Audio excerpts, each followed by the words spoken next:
Hello বন্ধুরা, কেমন আছো সবাই? আশা করি সবাই ভালো আছো। শুভ দুপুরবেলা চলে আসলাম। দেখো আমাদের রান্নাটা তোমাদের সাথে শেয়ার করি। এই দেখো, ডাল হয়েছে, আলু কুমড়ো তরকারি হয়েছে। এই দেখো,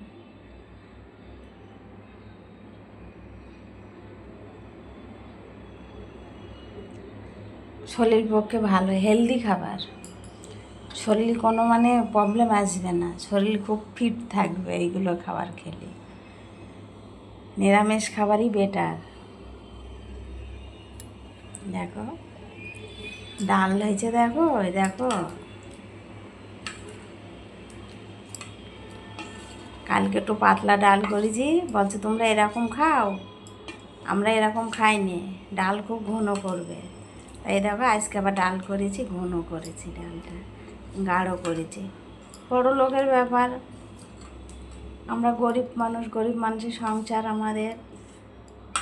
আমরা 50 ডাল নিয়ে সব সময়তে পাতলা করে রান্না করি।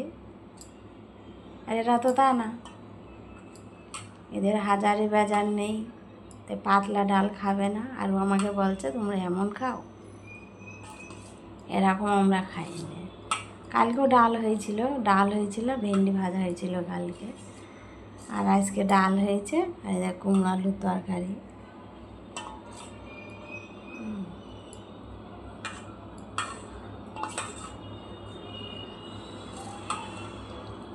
দেখেছ,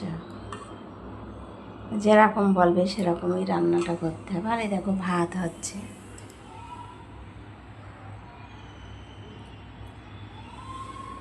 ভাতটা মনে হচ্ছে হয়েই গিয়েছে, ভাতের ফ্যান ঝাড়াবো। তা চলো সবাই ভালো থেকো, আশীর্বাদ করো, সবাই আমার সাথে থেকো, পাশে থেকো। সবাই ভিডিওটা একটু ভালোবেসে দেখবো, একটা করে লাইক কমেন্ট শেয়ার করো না। মা, মাসি, দিদি, বৌদি, যেটা ভালো মনে হয় তোমাদের সেইভাবে আমাকে সমর্থ করো, ঠিক আছে? দেখো 2টো বেজে গিয়েছে, 2টোর সময় ওনার ভাত দেওয়া হয়। যেহেতু আমি সকালে রুটি করেছিলাম, রুটি খেলে উনি 12টার সময়, ওই জন্য এখন একটু রান্না দেরি করে করলাম, না সকালেই হয়ে যায় রান্না। একবার এসেছিল রান্নাঘরতে, ঘুরে গেল, রান্না হয়েছে কিনা দেখতে এসেছিল, হয়েছিল না। তা চলো সবাই ভালো থেকো, সুস্থ থেকো।